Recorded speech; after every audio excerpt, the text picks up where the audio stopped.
औज़ुबिल्लाहिमिनश्शैतानिर्रजीम बिस्मिल्लाहिर्रहमानिर्रहीम अस्सलामु अलैकुम वरहमतुल्लाहि वबरकातुहू। सूरह आल इमरान हमारी चल रही है और सूरह आल इमरान में आज 4-5 दिनों से हम लगे आयत हैं जिसमें अल्लाह तबारक व तआला ने बहुत खूबसूरत ज़िंदगी का, इंसान की दुनियावी ज़िंदगी का नक्शा खींचा। और उसके बाद अल्लाह तबारक व तआला ने इंसान को ऑफ़र करते हुए फरमाया कि नब्बियुकुम मिन खैरि मिन्हु बिखैरि मिन्हु, क्या मैं तुम्हें इससे भी अच्छी ज़िंदगी की तरफ रहनुमा, इससे भी अच्छी ज़िंदगी का लाइफ पैकेज ना दिखाऊं। तो फिर उसमें अल्लाह तबारक व तआला ने जन्नत का तमाम नक्शा खींचा और फिर फरमाया था कि ये परहेज़गारों के लिए है। और फिर परहेज़गारों की निशानियाँ फरमाई थी कि वो क्या करते हैं और किस तरह अमल करते हैं, क्या अमाला है होते हैं तो परहेज़गार समझा जाता है बंदा। और अगर परहेज़गार है तो उसको अल्लाह तबारक व तआला दुनिया और आखिरत में दुनिया में तो मुश्किलात है ही हैं, आखिरत में अल्लाह तबारक व तआला बहुत अच्छा अजर देने वाला है। अच्छा, इसके बाद अल्लाह तबारक व तआला ने एक बात करते हुए जो आखिर एंड होता है इस आयत का या इस टॉपिक का, हमारे इस टॉपिक का एंड होता है। आज मैं सोच रही थी इसका एंड करूं, फिर मुझे याद आई कि ये तो बहुत खूबसूरत बात आगे रह गई है। फिर अल्लाह तबारक व तआला ने जिक्र करते हुए फरमाया कि इन्ना दीन इंदल्लाहिल इस्लाम, अल्लाह के नज़दीक जो पसंदीदा दीन है वो दीन इस्लाम है। अब यहाँ ये अल्लाह तबारक व तआला को कहने की क्यों ज़रूरत पेश आई? क्या तो ये तो बात सच है कि हम मुस्लिम सोच रहे हैं कि हमें पता है कि पसंदीदा दीन इस्लाम है और अल्लाह तबारक व तआला ने इसको हमारे लिए चूज़ किया है और हम इस पर अमल करेंगे। लेकिन ये कहने की ज़रूरत तभी पेश आई होगी ना जब इसमें कोई प्रॉब्लम सामना करना पड़ा होगा। तो इब्राहीम अलैहिस्सलाम दीन इस्लाम पर थे। हज़रत इब्राहीम अलैहिस्सलाम जब दीन इस्लाम पर थे तो उसके बाद हज़रत ईसा अलैहिस्सलाम तक पे दर पे नबी आते रहे और उन्होंने दीन इस्लाम को टोटल चेंज कर दिया और अपनी तरह बना दिया। जब बना दिया तो फिर यहूदियों और ईसाइयों में जब ये रीत रही है वक्त की कि जब एक नबी आया और उसको फॉलो किया जाता रहा है और उसके फॉलोअर बहुत ज़्यादा हो गए। और जब उन्होंने दीन को ख़राब किया तो अल्लाह तबारक व तआला ने दूसरा दीन लाया। और जब दूसरा दीन लाया गया तो पहले वाले नबी के मानने वालों ने दूसरे नबी को कभी नहीं माना और उसके लिए दूसरे नबी को बहुत ज़्यादा कोशिश और मशक्क़त करना पड़ी। कुछ कामयाब हुए, कुछ नाकाम तो नहीं कह सकते। कोशिश लैसल इंसान इल्ला मा सआ, इंसान को कोशिश, पैगम्बरों को कोशिश करना पड़ी।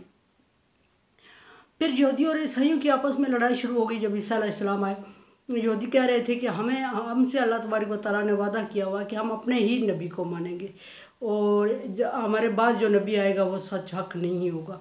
अल्लाह तबारक व तआला से सवाल करते हुए फरमा रहे हैं कि नबी सल्लल्लाहु अलैहि वसल्लम से फरमा रहे हैं अल्लाह तबारक व तआला, ए नबी, इनसे पूछो कि अगर वो अपने नबी को मानते थे तो फिर उन्होंने अपने अंबिया कराम को कत्ल क्यों किया और उनकी आयत को, उनकी निशानियों को जुटलाया क्यों?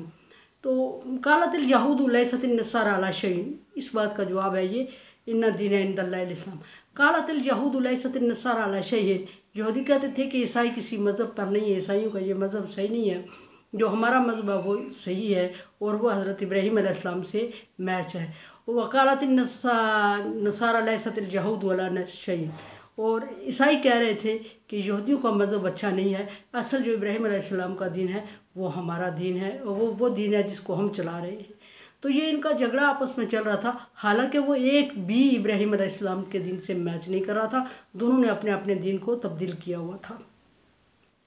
अल्लाह तबारक व तआला एक जगह आयत में ये भी फरमाते हैं कि इनसे पूछें कि जो इब्राहीम अलैहिस्सलाम तो इनसे पहले, बहुत पहले आ चुके थे। फिर अल्लाह तबारक व तआला ने नबी सल्लल्लाहु अलैहि वसल्लम को सही रास्ते की डायरेक्शन सेट करते हुए बताया, इन्ना दीन इंदल्लाहिल इस्लाम, कि अल्लाह तबारक व तआला का दीन, पसंदीदा दीन इस्लाम है। फिर एक उसके बाद अल्लाह तबारक व तआला ने फ़ौरन फरमा दिया कि मा काना मुस्लिमा, कि जो इब्राहीम अलैहिस्सलाम के दीन पर वही होगा जो मुसलमान होगा और मुसलमान के अलावा कोई यहूदी ईसाई या कोई भी है वो इब्राहीम अलैहिस्सलाम के दीन पर नहीं होगा और वो इब्राहीम अलैहिस्सलाम के दीन का दावेदार भी ना हो। इस तरह ये गलतफहमी दूर करते हुए अल्लाह तबारक व तआला फरमाते हैं कि इंसानियत सारी एक दीन पे थी और इंसानियत में इख्तलाफ तब पड़ा दीन का। पहले सही स्मूथली चल रहा होता है दीन, जब नया दीन आता है कोई या नया मज़हब आता है तो उसमें हलचल मच जाती है और नए और पुरानों में लड़ाई शुरू। इल्ला मा बाद जात उमल बैयना, जब तभी उनमें इख्तलाफात पड़े जब उनके पास कोई नई किताब आई या नया दीन आया। अब यहाँ ये सवाल पैदा होता है कि बैयम बैनहुम, फिर बात यह है कि बगियम बैनहुम के अल्लाह तबारक व तआला ने नया दीन लाया क्यों, कि उनमें इख्तलाफात पड़ गए। और अल्लाह तबारक व तआला फरमा रहे हैं कि इख्तलाफात नए दीन की वजह से बगियम बैनहुम, आपस में ज़िद की वजह से। जब ज़िद क्या थी, ख़ानदानी इख्तलाफात भी थे उसमें, और ज़िद ये भी थी कि हर एक बंदा अपने दीन को, अपने मज़हब को सच्चा कह रहा था, और वो चूँकि उसने अपनी मर्ज़ी के मुताबिक बनाया हुआ था तो इसलिए वो उसके लिए आसान भी था। उसके अलावा किसी और दीन को मानने के लिए जब पैगम्बर नया आया तो वो पहले वाले तैयार नहीं हुए, सो ज़िद की वजह से दुश्मनियाँ बढ़ गईं और नए दीन को कबूल करने से पुरानों ने इनकार कर दिया। अब जब पुरानों ने इनकार किया तो नए वालों को कहा जाता है कि वमा उनज़िला इलैका बिमा उनज़िला इलैका वमा उनज़िला मिन क़ब्लिका, कि ईमान की शर्त यह है, मुत्तकी होने की शर्त यह है कि ए नबी वो आप पर नाज़िल करदा किताब पर ईमान लाएँ और आपसे पहले नाज़िल करदा किताबों पर भी ईमान लाएँ, और आपसे पहले अम्बिया पर भी। हमने किसी एक पैगम्बरों में से किसी एक में तमीज़ नहीं करते, वो इस्लाम ईमान वाले हैं। तो फिर नया मज़हब आया क्यों, तो इसकी बारहा मैं डिटेल बयान कर चुकी हूँ कि नए मज़हब को आने की रीज़न ये थी कि अपने पुराने दीन को अम्बिया इकराम के दुनिया से जाने के उठने के बाद इन लोगों ने, औलिया इकराम, उलमा इकराम ने दीन में तब्दीलियाँ ले आए थे, और वो तब्दीलियाँ वो चीज़ें उन्होंने किताब में ऐड की हुई थी जो अल्लाह की तरफ से नहीं थी, और वो उसको किताब का हिस्सा बता रहे थे, और अनपढ़ लोग उसको दीन का हिस्सा समझे जा रहे थे, और एक नस्ल गुजरने के बाद वो वाकई दीन का हिस्सा समझी जाने लगती है कोई चीज़ जो दीन में ऐड होती है। तो इस वजह से फिर अल्लाह तबारक व तआला ने नए दीन को लाया। जात बैना बगियम, आपस में इख्तलाफात और ज़िद की वजह से उन्होंने नए दीन को इनकार किया। आगे अल्लाह तबारक व तआला आयत को एंड करते हुए फरमा रहे हैं कि क्या हमें क्या सोचना चाहिए कि यकफुर बिआयातिल्लाही, जिसने अल्लाह की आयत का इनकार किया। आयत का एक मतलब निशानी भी होता है, तो ये कुरान अल्लाह तबारक व तआला की निशानी में से सबसे बड़ी निशानी है। तो रात, इंजील और ज़बूर भी अल्लाह तबारक व तआला की निशानियों में से सबसे बड़ी निशानियाँ हैं। किताबें इलामी किताबें हैं, लेकिन उनमें कुछ अहकामात वो हैं जो अल्लाह की तरफ से नाज़िल करते हैं, कुछ चेंज हो गए हैं, और चेंज क्यों है इसकी बारहा पहले डिटेल गुजर चुकी है। तो ये किताबें जो होती हैं ये सबसे अल्लाह ताला की जो आयात हैं, निशानियां हैं, जो इसमें अहकामात आए हैं, वो अल्लाह तबारक व तआला की आयात का इनकार करेगा जो, वो काफ़िर है। फरमाया कि वो काफ़िर है। हाँ, वो लिटरेचर को चेंज करके इनकार करता है, हाँ वो नए सिरे से लिख के इनकार करता है, हाँ वो अमला इनकार करता है, कौली इनकार हो, फेली इनकार हो, जैसे भी बंदे ने उस पर इनकार किया, उमल काफिरून, वो काफिर हो जाएगा। और जब वो काफिर हो जाएगा तो अल्लाह सरीउल हिसाब, अल्लाह जल्द से हिसाब ले लेगा। यानी ये दुनिया की ज़िंदगी को ही सब कुछ ना समझें, बल्कि आखिरत की ज़िंदगी बहुत जल्द आने वाली होती है, वो आने वाली है, और उसमें सारी चीज़ों का एक एक चीज़ का अल्लाह तबारक व तआला के सामने हिसाब देना पड़ेगा। तो ये थी सारी डिटेल जिस पर अल्लाह तबारक व तआला ने एक नया दीन और एक पूरा चैप्टर हमारा सूरह आले इमरान का चला, और तकरीबन एक रुकू कंप्लीट होने को है। इसमें सारी ये आयात और निशानियाँ अल्लाह तबारक व तआला की, और अच्छी ज़िंदगी का, खुशहाल ज़िंदगी का वादा, और जो अल्लाह से इनकार करेगा फिर उसके लिए शराइत क्या क्या रख दी। पहले अल्लाह तबारक व तआला ने फरमा दिया कि मेरे अहकामात पर अमल मुत्तकी होगा, फिर मुत्तकी की डिटेल बताते हुए फरमाया, आगे बड़ी डिटेल बताई, फिर फरमाया कि मुत्तकी कैसे, ये सारी चीज़ें तो जब पूरी हुई तो नबी सल्लल्लाहु अलैहि वसल्लम यहूदियों और ईसाइयों के कौल के मुताबिक कि उनके दीन सच्चे हैं, आप सल्लल्लाहु अलैहि वसल्लम सोचने पे मजबूर हो गए। तो अल्लाह तबारक व तआला ने फरमाया, यहूदियों ने कहा कालतिल यहूदु लैसतिन नस्सारा अला शैइन कालतिन नस्सारा लैसतिल यहूदु अला शैइन, कि हर एक दूसरे के दीन को रिजेक्ट करने लगे इन अल्फाज से। तो अल्लाह तबारक व तआला ने इब्राहीम अलैहिस्सलाम को दीन को रिन्यू किया, क्योंकि अल्लाह तबारक व तआला का मकसद और मंशा ही यही था कि हज़रत इब्राहीम अलैहिस्सलाम के दीन को क़यामत तक कंटिन्यू रखना था। सो क़यामत तक कोई दीन और नहीं आएगा, और नबूवत का मनसब इस पर ख़त्म होना था आप सल्लल्लाहु अलैहि वसल्लम पर। तो सो इसलिए अल्लाह तबारक व तआला ने इस दीन इब्राहीम को रिन्यू करते हुए नबी सल्लल्लाहु अलैहि वसल्लम को दुनिया में मबूस फरमाया। और फिर यहूदियों और ईसाइयों की ये जंग जो ख़त्म तो नहीं हुई, जो अभी तक चल रही है, लेकिन उस बहस में जाना ही नहीं चाहिए, मुझ जैसे बंदे को नहीं जाना चाहिए।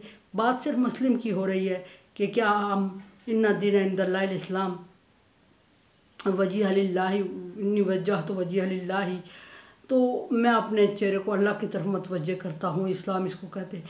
तो क्या हमारे लिए सोचने का मकाम यह है कि हमने अपने दीन को सही साबित सालम रखा हुआ है, या हम सालम उस पर अमल कर रहे हैं जिस तरह अल्लाह की तरफ से नाज़िल किया गया है, या कहीं हम भी यहूदियों और ईसाइयों की रवश इख्तियार करते हुए दीन में गड़बड़ तो नहीं कर रहे हैं।